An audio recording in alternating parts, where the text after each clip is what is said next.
आप सबका स्वागत है आपके अपने यूट्यूब चैनल फार्मा एमसीक्यू में। तो बच्चों हमारी जो सीरीज़ है 5000 प्लस एमसीक्यूज़ की जो सीरीज़ है ना, तो इसी को कंटिन्यू करते हैं बच्चों। ओके, तो आपके सभी अपकमिंग गवर्नमेंट फार्मासिस्ट के जितने भी एग्जाम्स है बच्चों, सीरीज़ बहुत ही ज़्यादा इंपॉर्टेंट रहने वाली है आपके सभी एग्जामिनेशंस के लिए। ओके, तो मोस्टली जो है आपके PYQ मैंने इसमें इंक्लूड करे हुए हैं, प्रीवियस ईयर के जो भी क्वेश्चंस होते हैं। तो आपको प्रीवियस ईयर के क्वेश्चंस के लिए परेशान होने की ज़रूरत है नहीं, आपको सारे के सारे एक ही जगह पे एक ही सीरीज़ में मिल जाएंगे। अलग से प्लेलिस्ट बनी हुई है इसकी 5000 प्लस MCQ के नाम से। ओके, ठीक है बच्चों, तो इसमें जो है इसका नेक्स्ट पार्ट है। ओके, तो हम देख लेते हैं सभी अपकमिंग हमारे जो एग्जामिनेशंस के लिए तो इंपॉर्टेंट है ही, जितने भी तुम्हारे स्टेट और सेंटर लेवल के फार्मासिस्ट के एग्जाम है सभी के लिए बच्चों इंपॉर्टेंट है। ओके, और बाकी टेस्ट सीरीज और क्रैश कोर्स के लिए तो आपको पता ही है, फार्मा एमसीक्यू ऐप पे आप लोग विजिट कर सकते हैं। ओके, लिंक वीडियो को डिस्क्रिप्शन बॉक्स में दिया गया है, बाकी प्ले स्टोर पे भी ऐप अवेलेबल है।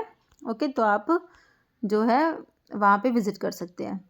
ठीक है, तो अभी जो है हमें क्वेश्चन देखने हैं हमारे 401 से, है ना, 8400 तक के क्वेश्चंस हमारे हो चुके थे। ओके, चलो बच्चों ठीक है, देखिए शेप ऑफ बेसिलाई है ना, तो बेसिलस जो होते हैं बच्चों, क्या पढ़े हुए तुमने, रोड शेप के बैक्टीरिया होते हैं। देखो ये रिसेंटली पूछा गया क्वेश्चंस है, पहले पूछा गया था 2020 में, उसके बाद रिपीट हुआ था, है ना। तो कहेंगे सिंपल सा क्वेश्चन है, लेकिन बच्चों इस तरीके से क्वेश्चन आते हैं हमारे। बेसिलस हमारे रोड शेप के बैक्टीरिया होते हैं, स्फेरिकल जो होते हैं आपके कोकाई जो होते हैं वो स्फेरिकल होते हैं बच्चों, है ना। और बाकी कोमा विब्रियो होते हैं, कोमा शेप, जैसे कि जो कोलेरा का कोस्टिव ऑर्गेनिज्म है विब्रियो कोलेरा, जो कि कोमा शेप बैक्टीरिया होता है। तो यहाँ पर बेसिलाई जो होते हैं रोड शेप के होते हैं बच्चों, है ना। Fluctuation with in dose interval is determined by, है ना। तो डोज इंटरवल में फ्लक्चुएशंस को डिटरमाइन किससे करोगे बच्चों, वॉल्यूम ऑफ डिस्ट्रीब्यूशन से करोगे कि बायो अवेलेबिलिटी, क्लियरेंस या हाफ लाइफ से। तो हम भाई हाफ लाइफ से डिटरमाइन करेंगे। ओके, ऑप्शन डी करेक्ट हो जाएगा हमारा। ग्लासवेयर इज नॉर्मली स्टराइज बाय, देखो ग्लासवेयर, मेटालिक वेयर्स, है ना, पाउडर्स के लिए, ऑयल्स के लिए हम क्या यूज करते हैं, ड्राई हीट स्टरलाइजेशन। बच्चों क्या यूज करते हो, ड्राई हीट स्टरलाइजेशन, जिसमें कि हमारा हॉट एयर ओवन यूज होता है। ओके, तो यहाँ पर ऑप्शन सी हमारा सिंपल सा बिल्कुल करेक्ट हो जाएगा। विच पैनक्रियाटिक सेल्स प्राइमरी रिस्पॉन्सिबल होते हैं इंसुलिन के सिक्रेशंस के लिए, है ना। तो हमने पढ़ा हमारा पेनक्रियाज जो होता है हिटेरोक्राइन ग्लैंड होता है, ये इसका एक्सोक्राइन फंक्शन भी और एंडोक्राइन फंक्शन भी होता है इसका। एक्सोक्राइन फंक्शंस में तो क्या होता है, ये जो पेनक्रियाटिक जूस प्रोड्यूस होता है, जो पेनक्रियाज में जो एसिनर सेल्स होते हैं, एसिनर सेल्स, वहाँ से पेनक्रियाटिक जूस प्रोड्यूस होता है, ये इसका एक्सोक्राइन फंक्शन है। एंडोक्राइन फंक्शन की हार्मोन प्रोड्यूस करते हैं, जैसे कि इसमें आइलेट ऑफ लैंगरहैंस की जो बीटा सेल्स होती है वो इंसुलिन प्रोड्यूस कराती है, अल्फा सेल से ग्लूकागोन होता है, डेल्टा सेल से सोमैटोस्टैटिन। तो यही पूछ रखा तुमसे, इंसुलिन के लिए भाई बीटा सेल्स होती है, बाकी एसिनर सेल्स तो एक्सोक्राइन फंक्शन परफॉर्म करेगी, पेनक्रियाटिक जूस प्रोड्यूस होता है ना। डेल्टा से सोमैटोस्टेटिन और अल्फा सेल्स, अल्फा वाली जो होती है ना, ये क्या करते हैं भाई, ग्लूकागोन प्रोड्यूस कराती है। ओके, तो यहाँ पर ऑप्शन ए करेक्ट हो गया।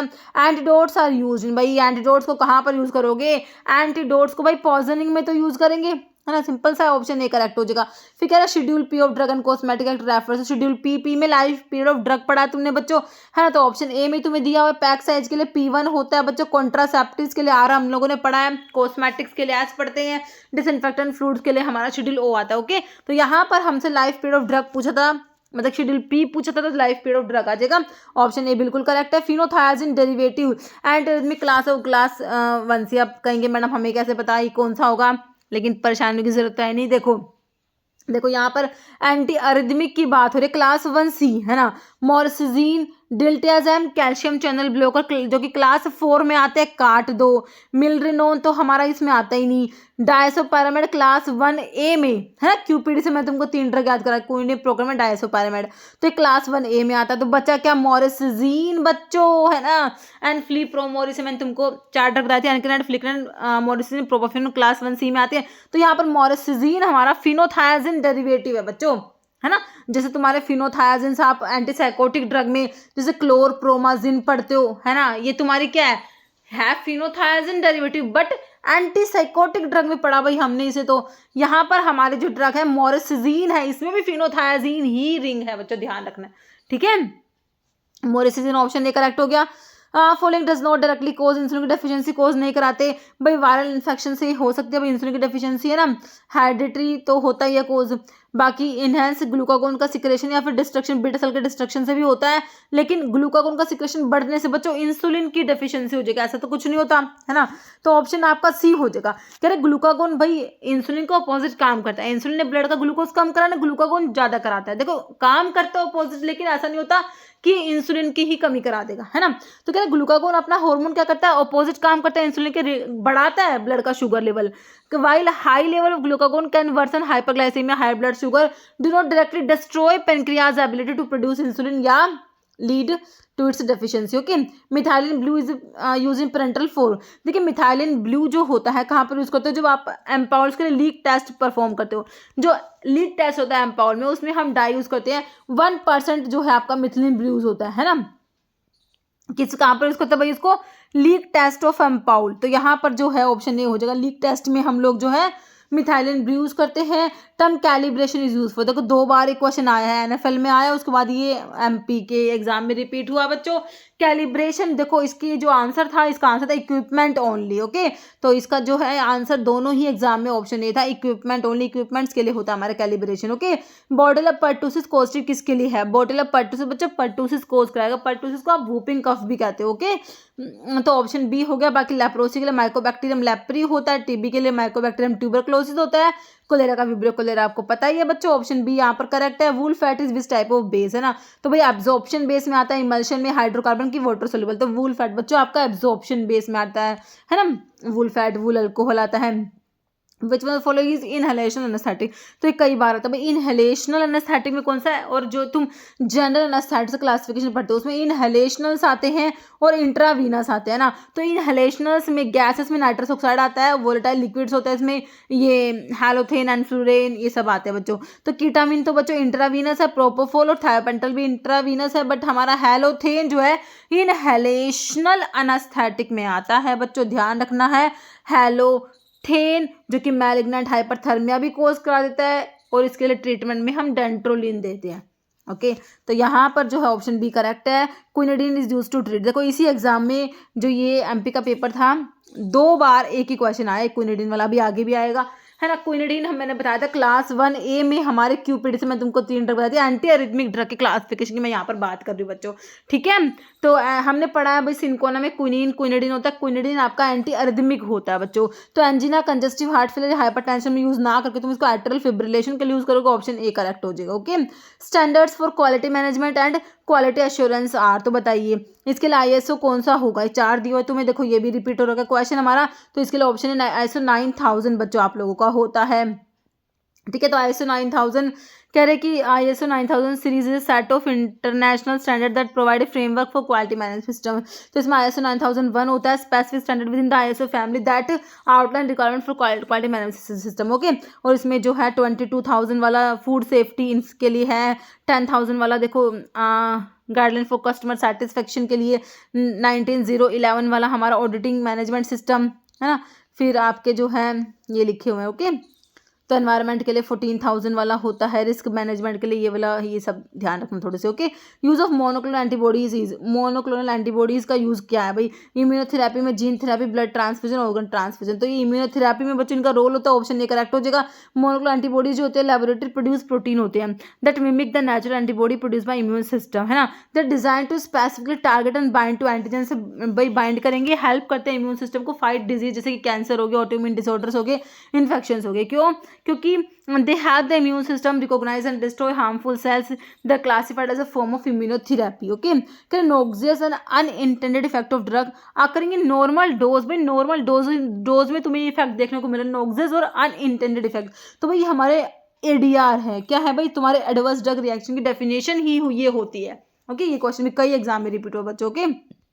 ऑप्शन ये हो गया, वाई माइक्रोबियल ऐसे इंपॉर्टेंट, माइक्रोबियल ऐसे क्यों इंपॉर्टेंट होते हैं, देखो केमिकल स्ट्रक्चर को एलिसिडेट नहीं करेंगे बच्चों, डिटरमाइन करता है पोटेंसी, एंटीबायोटिक की पोटेंसी को डिटरमाइन करने के लिए हम माइक्रोबियल ऐसे करते हैं, किसके लिए, एंटीबायोटिक की पोटेंसी को डिटरमाइन करने के लिए करते हैं। तो ऑप्शन यहाँ पर बी करेक्ट हो जाएगा। ऑक्सीटोसिन सीक्रेट होता है कहाँ से, ऑक्सीटोसिन जो होता है बच्चों हमारा पोस्टीरियर पिट्यूटरी का हार्मोन होता है, कौन कौन से 2 बताया मैंने तुमको, एक तो ऑक्सीटोसिन और दूसरा वैसोप्रेसिन जो कि एंटीडायरेटिक हार्मोन होता है, पोस्टीरियर पिट्यूटरी हार्मोन दोनों नोना पेप्टाइड होता है, याद रखना तुमने। ओके, पोस्टेड पिट्यूटरी हार्मोन दोनों ही नोना पेप्टाइड होते हैं बच्चों।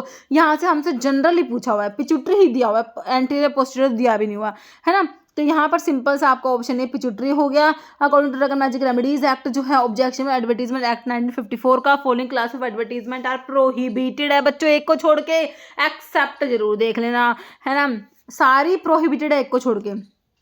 Carat drug for prevention of conception in women prohibited है, correction of menstrual disorders in women prohibited है, improve sexual pleasure of human beings prohibited है। लेकिन एक्सेप्ट में होगा published list of drug approved by central government, option D तुम्हारा correct हो गया। Which one of the following is not considered pro drug, भाई pro drug नहीं है। देखो कितने क्वेश्चन आपके इस एग्जाम में जो है रिपीट हुए थे, है ना। हाँ तो क्या है, नॉट प्रो ड्रग। देखो प्रोपेनोल भाई सभी को पता है हमारा प्रोपेनोल एक्टिव ड्रग है, it is not a pro drug, है ना। तो आंसर तो ऑप्शन ए निकल के आ गया। Propanol non selective beta blocker होता है। क्या होता है मेरे बच्चों, नॉन सेलेक्टिव। लोल वाले क्या, लोल वाले बीटा ब्लॉकर होते हैं, propanol is non selective beta blocker, it is active drug. Okay ठीक है। वेलासिक्लोवीर बच्चा प्रो ड्रग होता है आपका। एल्प्राजोलाम, ट्राइएजोलो, बेंजोफिनोन या ओमिप्राजोल। तो यहाँ पर जो है प्रोपेनोल इज एक्टिव ड्रग, बाकी तीनों प्रो ड्रग आ जाएंगे फिर, है ना। तो ये प्रो ड्रग है। देखो वेलासिक्लोवीर एसिक्लोवीर का है, एल्प्राजोलाम वाला जो ओपन रिंग प्रो ड्रग एल्प्राजोलाम का, ये एल्प्राजोलाम, ट्राइएजोलो, बेंजोफिनोन। ओमिप्राजोल कह रहा है एसिड लबाइल प्रो ड्रग होता है, ये कन्वर्ट होता है इसके active sulfenamide form within acidic environment of parietal cells to inhibit hydrogen potassium ATPase pump को इनहिबिट कराता है। Okay following come under clinical pharmacy service, है ना। तो inventory control, sterilisation, non sterile manufacturing में हमारा एडीआर एडवर्स ड्रग रिएक्शंस की reporting आएगी क्लिनिकल फार्मेसी सर्विस में। देखिए एडवर्स ड्रग रिएक्शंस को रिपोर्टिंग करना कोर कंपोनेंट है क्लिनिकल फार्मेसी सर्विस का।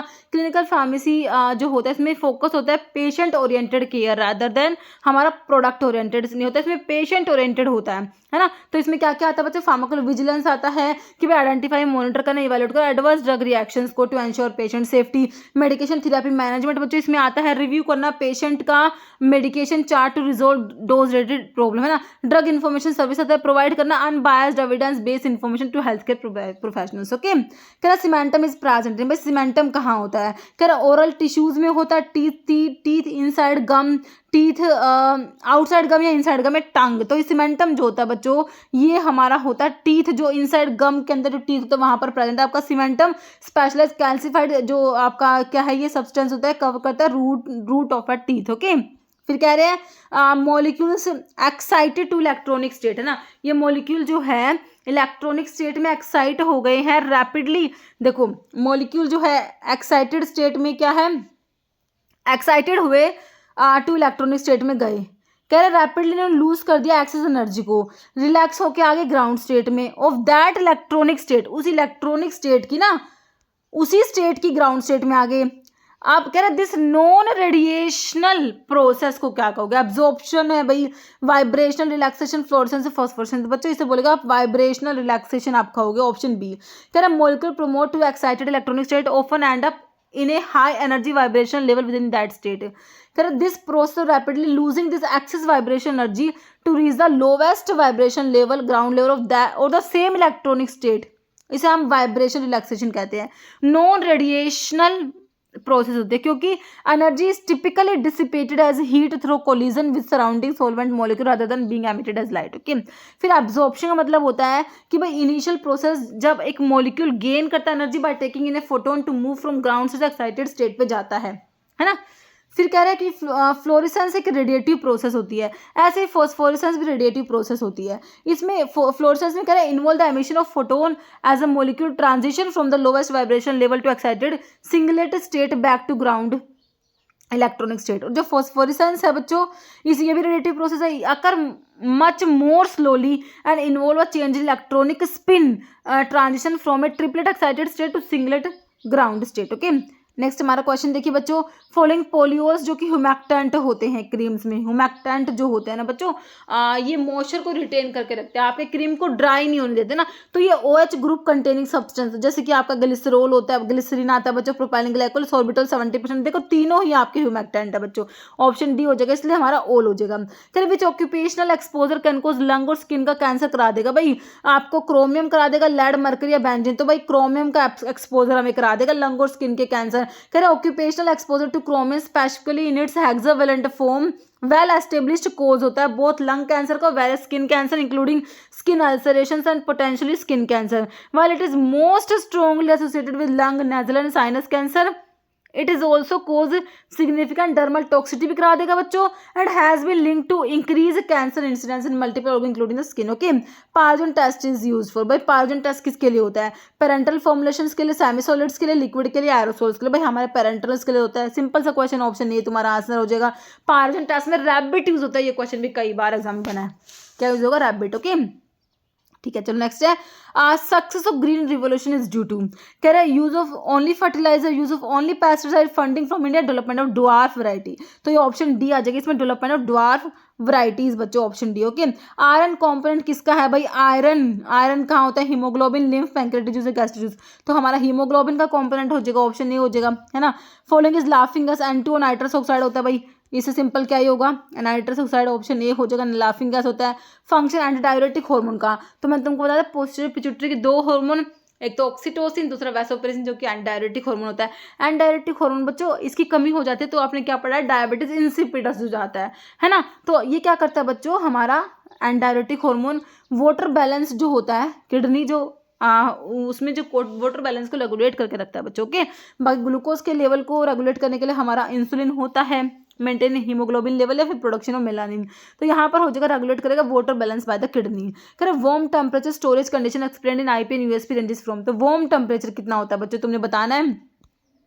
तो 30 से 40 डिग्री सेल्सियस हमारा जो है वार्म टेम्परेचर हो जाएगा, है ना। तो ये तुम्हारी कंडीशंस होती है ना, कोल्ड कितना है, कूल कितना है। तो कोल्ड 2 से 8 डिग्री सेल्सियस, कूल वाला 8 से 25 वाला होता है। रूम टेम्परेचर वर्किंग एरिया का, वार्म वाला 30 से 40, excessive heat above 40 degree. Okay, lactobacillus species use करते हैं माइक्रोबियल एसे ऑफ, किसके माइक्रोबियल एसे में? हमारा जो है लैक्टोबैसिलस स्पीसीज जो है हमारा विटामिन B12 जो कि साइनोकोबालामीन होता है बच्चों, उसके लिए यूज करा जाता है। तो ऑप्शन सी हमारा यहाँ पे करेक्ट हो जाएगा। क्विनिडिन, मैंने कहा था ना एक क्वेश्चन 2 बार आया, देखो फिर से पूछ लिया हमसे। तो वही जो है क्लास 1A में QPD से 3 तक मैंने तुमको बता रखी है। Quinidine, procainamide, disopyramide. तो वही जो है एंटी अरिथमिक एट्रल फिब्रिलेशन के लिए इसको यूज करेंगे, ऑप्शन ए हो जाएगा। विटामिन सी, देखो मैंने तुमको बताया था बच्चों, हमारा जो अडैक है, अडैक जो है ये तो फैट सोल्यूबल होते हैं, और बी और सी जो होते हैं वाटर सोल्यूबल होते हैं, ठीक है ना। वाटर सोल्यूबल है बी और सी, अडैक फैट सोल्यूबल है। तो हमसे विटामिन सी पूछे जो कि वाटर सोल्यूबल होता है, क्या होता है बच्चों? हमारा विटामिन सी वाटर सोल्यूबल होता है, water soluble. Following method simple है और ओल्डेस्ट मेथड है प्रेपरेशन से सपोजिटरी को बनाने के लिए। सबसे सिंपल और ओल्ड मेथड कौन सा है भाई? Pour moulding, hand moulding, blow moulding. तो हैंड मोल्डिंग मेथड आपका सिंपलेस्ट होता है और ओल्डेस्ट है। Packaging time that has direct contact with the product, है ना, जो कि जैसे कि स्ट्रिप पैकेजिंग, ब्लिस्टर पैकेजिंग। तो ये हमारे प्राइमरी पैकेजिंग में आता है, जो कि प्रोडक्ट के डायरेक्ट कॉन्टैक्ट में रहते हैं। कौन सी रहती है बच्चों? प्राइमरी पैकेजिंग रहती है ना। तो ampoule, vials, container, dosing, dropper, closure, syringe, ये सब जो है तुम्हारे ब्लिस्टर पैकेज है, स्ट्रिप पैकेजिंग, सारे प्राइमरी पैकेजिंग है। करें प्रिडोमिनेंट फ्लेवानोन टाइप का फ्लेवोनोइड जो कि सिट्रस फ्रूट में प्रेजेंट होता है। एपिजेनिन है, कैटेचिन है, हस्पेरिडिन है या जेनिस्टीन। तो सिट्रस फ्रूट में हमारा हस्पेरिडिन प्रेजेंट होता है बच्चों, है ना।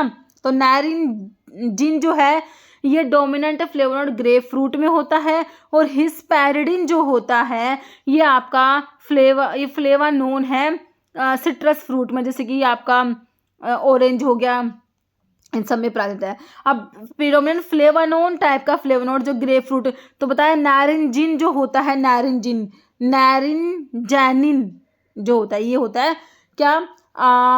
ग्रेप फ्रूट में जो प्रेजेंट है आपका फ्लेवानोइड, है ना। फ्लेवानोन टाइप का फ्लेवानोइड बोलेंगे बच्चों इसको। तो नायरिनजिन ग्लाइकोसाइड होता है, हाइड्राइड होता है एक ग्लाइको नायरिनजेनिन में, और naringenin most abundant flavonoid grapefruit में होता है। रिस्पॉन्सिबल होता है इसकी कैरेक्टरिस्टिक बिटर टेस्ट के लिए। ओके, क्वारसिटीन जो है बच्चों अबंडेंट फ्लेवोन होता है, एपिजेनिन फ्लेवोन है, और जेनिस्टीन आइसोफ्लेवोन होते हैं। ये सारे ना तुम्हारे अलग अलग फ्लेवोनॉइड्स होते हैं, है ना। तो फ्लेवोनॉइड्स जो होते हैं बच्चों तुम्हारे, है ना, वो उसमें फ्लेवोन्स आता है। फ्लेवोन्स जैसे कि हमारे फ्लेवोन्स में एपिजेनिन, क्वारसिटीन आता है। आइसोफ्लेवोन्स होते हैं जैसे कि जेनिस्टीन दिया है ना। फ्लेवानोन्स होते हैं, फ्लेवानोन्स, है ना, जैसे कि तुम्हें ये नायरिनजेनिन, हस्पेरिडिन बताया। एक होते हैं flavonols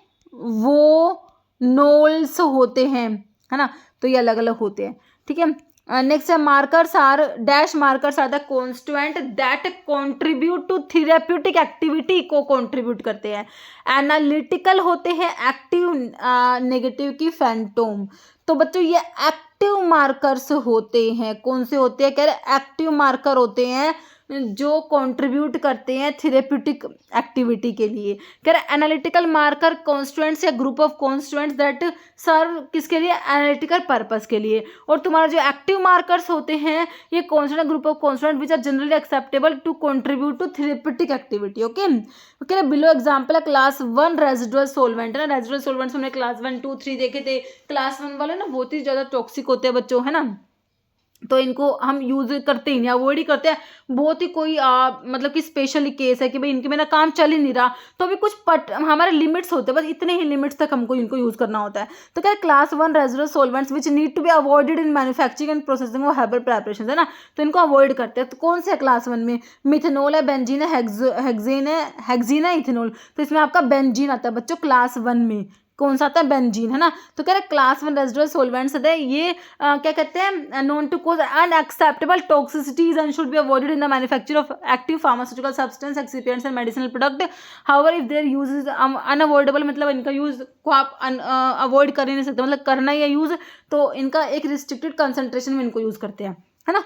first WHO draft text on GMP was adopted in which year? तो ऑप्शन देख लीजिए, तो इसका आंसर हो जाएगा बच्चों हमारा 1968 हो जाएगा। ऑप्शन ए हमारा करेक्ट हो जाएगा। तो कह रहा है first WHO draft text on GMP was adopted in 1968 following the preparation of the draft text in 1968 WHO adopted this initial version in 1968 which was later integrated into WHO certification scheme on the quality of pharmaceutical product moving in the global market in 1969. Okay, there are dash system for ensuring that drug products are consistently produced and controlled according to quality standards. बताइए, तो good clinical practice है भाई, laboratory practice है, GMP good manufacturing practice है, good dispensing. तो भाई हमारा GMP होता है गुड मैन्युफैक्चरिंग प्रैक्टिस में आता है।